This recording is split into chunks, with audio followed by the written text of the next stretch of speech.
Salut les internautes, je me trouve en ce moment à Granada, au Nicaragua. Derrière moi la cathédrale de la ville. Je pars tout de suite à la rencontre de Fabien, un artisan qui voyage en fabriquant des bijoux, un français, et qui va nous expliquer un peu mieux comment ça marche de vivre de cette façon originale.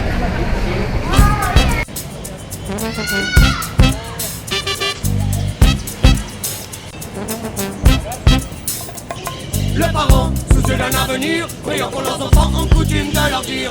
Fonctionnaire, c'est la planque. Saltimbanque, c'est pas un métier. Il nous faut une carrière tranquille. Bien en sécurité. Mais quoi ça salon? Bien en sécurité, oui.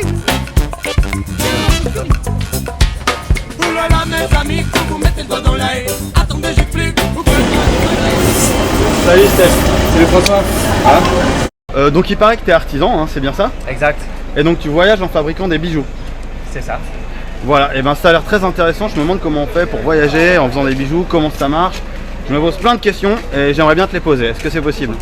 C'est aucun problème, bien sûr, bien sûr. Ok, Ouais, super. Vas-y. Et qu'est-ce que ça t'apporte ce métier alors? Pourquoi tu as choisi de faire de l'artisanat plutôt qu'autre chose? Ah bah parce que je suis libre. Il n'y a personne qui peut me dire que je suis le plus libre possible. Et puis comme je te dis, bah, écoute, ça me permet de voyager, de découvrir, de passer vraiment de bons moments, d'être tranquille quoi. Pas de patron quoi. Pas de patron. Pas de patron, un bon salaire, libre, je travaille quand je veux et personne ne me fait chier. Quoi. Donc ça c'est ton stand, c'est tout ce que tu fabriques toi-même, hein, c'est ça? Puis je fais d'autres choses, mais là où je suis, je m'adapte selon les endroits où je suis. Et puis voilà, là c'est ce que j'ai en ce moment. Tu peux me présenter un peu ce que tu fais, quelles sont tes techniques, tes bijoux, et me raconter un peu ce que c'est tout ton stand? Voilà, ça ce sont des colliers, des bracelets, des boucles d'oreilles. Là j'ai des boucles d'oreilles. Voilà, là j'ai genre de colliers aussi, des colliers simples avec des pierres semi-précieuses, des attrapeurs de rêve, un attrape-rêve comme on dit en France, non je crois. J'en perds mon français. Et puis après là ben, j'ai des pièces un peu plus élaborées, voilà, des colliers avec des pierres aussi pareil semi-précieuses. Mais là en ce moment j'ai du travail qui est très simple parce que c'est une saison basse et qu'ici au Nicaragua tout se vend très peu cher, à très bon prix. Donc il faut avoir des prix assez bas voilà, pour pouvoir se permettre de vendre bien. Comment tu vivais en France avant de commencer à voyager, à faire de l'artisanat? Bah, écoute, moi juste avant de venir j'étais barman. Voilà, je travaillais dans les restos, voilà, barman quoi. Seb, quand est-ce que tu as commencé cette activité d'artisan? Comment t'en es venu à te dire tiens, si je faisais ça? Eh bien écoute, ça fait à peu près 2009, donc là ça doit faire 4 ans à peu près, voilà. Et puis ben, j'ai commencé parce que j'ai rencontré des gens qui le faisaient. Et puis j'ai vu que c'était vraiment cool. Et puis j'ai vu que ben, c'était vraiment cool comme job. Et puis j'avais envie de rester ici. Et puis j'avais pas envie de faire forcément quelque chose que travailler dans un restaurant ou faire d'autres jobs que tout le monde fait. Comment tu as appris la technique? Est-ce qu'on t'a enseigné ou est-ce que tu as appris sur le tas? Comment tu t'y es pris pour apprendre? On m'a enseigné des choses basiques. Et puis après, quand tu commences à vraiment savoir faire des choses qui sont un peu plus compliquées, de toute façon tu rencontres des gens, tu voyages avec les gens et puis là les gens t'apprennent quoi, à travailler d'autres techniques et puis faire d'autres choses qui sont différentes, plus élaborées. En gros, ce que tu dis, c'est que les artisans entre eux s'échangent les techniques, qu'il y a toujours un échange entre les artisans. Exact. T'arrivais à en vivre dès le départ? On va dire que non, enfin bon c'est difficile quand même. Moi j'ai commencé d'une autre manière, j'avais déjà un petit peu d'argent dans la poche et puis j'ai décidé de faire ça. Donc du coup ça m'a aidé jusqu'à arriver à un bon niveau où là j'ai pu commencer à vendre tous les jours et ça m'a permis de pouvoir travailler et de voyager au même moment. Et Seb, je peux te demander combien tu arrives à gagner par jour? On ne peut pas faire de généralité, mais généralement entre 10 et 20 dollars par jour. Après, tu peux avoir un client qui arrive et qui t'achète un collier à 60 dollars, non? Dans le week-end, généralement, il y a plus de mouvement. Donc là, le week-end, ça monte tout de suite entre 40 et 80 dollars par jour, à peu près. En général, tes prix là pour les bijoux, ça va de combien à combien? Ça va de 2 dollars jusqu'à 50 dollars. Alors comment se passe ton travail? Toi tu travailles combien d'heures par jour? Est-ce que tu travailles tous les jours? On va dire qu'en moyenne, je travaille ça dépend des jours, mais en moyenne entre 4 et 8 heures par jour. Voilà. Et puis ça dépend de la vente que j'ai fait le jour d'avant. Quel genre de personnes t'achètent tes bijoux? Il y a du local, beaucoup de local et aussi des étrangers. Il y a de tout. Voilà, beaucoup de tout, ça dépend les prix que tu as, voilà, ça dépend des prix, mais tout se vend à tout le monde. Et toutes ces pierres là que tu utilises, qui ont l'air semi-précieuses, elles viennent d'où? Comment tu les trouves? Mais écoute, ici il y a des magasins, des grossistes, voilà, qui vendent des pierres de toute l'Amérique latine. Donc ils vendent des pierres brutes et puis ils vendent aussi des pierres qui sont plus travaillées. Voilà. Et puis après, il y a aussi beaucoup d'artisans qui seulement vendent des pierres, voilà, aux autres artisans. Donc ça c'est leur job.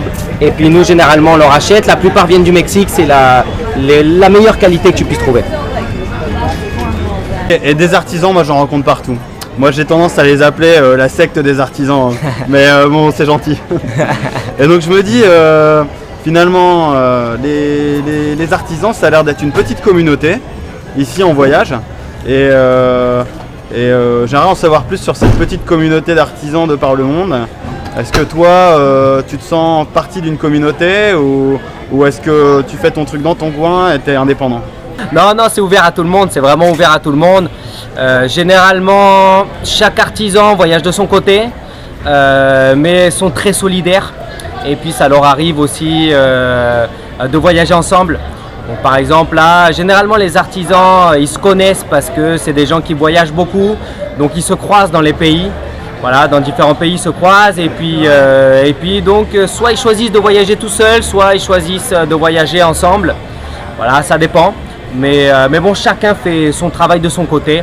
Et bon, par contre, ça, ce que je puisse dire, c'est que vraiment, ils sont vraiment très solidaires et tout le monde s'aide. Entre les artisans, on s'aide, que ça soit pour tout. Et puis, on partage beaucoup de choses aussi.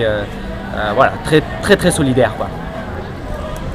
Donc alors, pas de problème de concurrence, pas de problème entre les personnes. En général, le fait de faire la même chose et d'être installé là, comme je vois ici, un peu à côté des autres, ça crée pas des tensions, quoi. Ça dépend. On va dire que les gens les plus ouverts, les artisans les plus ouverts, sont des artisans qui ont voyagé beaucoup déjà.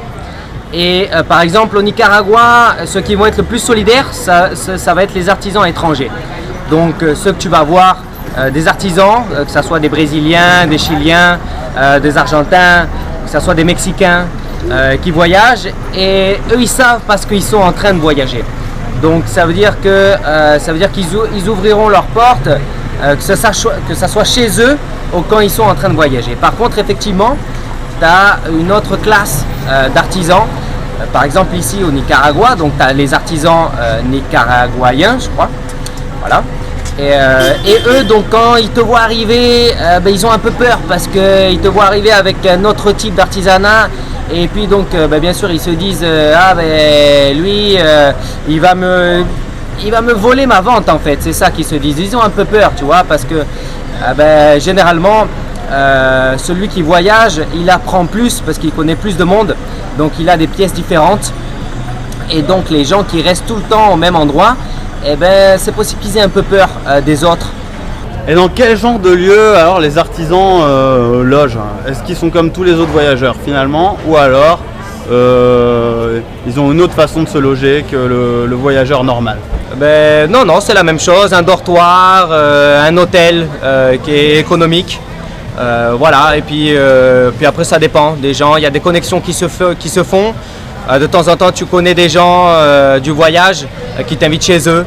Donc là, tu payes encore moins cher qu'un voyageur normal. Et tu crois que ça marcherait sur tous les continents de voyager et de vendre de l'artisanat comme ça, ou c'est un truc d'Amérique du Sud? Effectivement, c'est très d'ici, d'Amérique du Sud, mais en France c'est possible, en Europe aussi, c'est bien possible. Il y a beaucoup d'artisans qui voyagent en Europe et qui vendent très bien. Et la France, ça te manque pas quand même? Tu dis que tu es déjà là depuis 5 ans. Tu rentres régulièrement en France? La dernière fois que je suis rentré, ça fait 3 ans. Et puis, pas vraiment. J'ai ma famille, mes amis qui me manquent là-bas.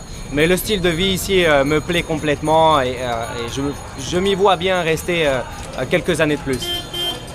Est-ce que tu as des conseils à donner aux gens qui voudraient faire la même chose que toi et se mettre à l'artisanat et voyager? Lancez-vous les gars, quoi. Lancez-vous. Si vous kiffez le voyage et puis si vous kiffez créer avec votre main, il n'y a pas de problème, quoi. Faites-le, vous allez passer de super bons moments, quoi. Ok, bah merci Sébastien. De rien François. C'était très intéressant. De rien, merci à toi. Pas de problème. Au service. C'était un plaisir.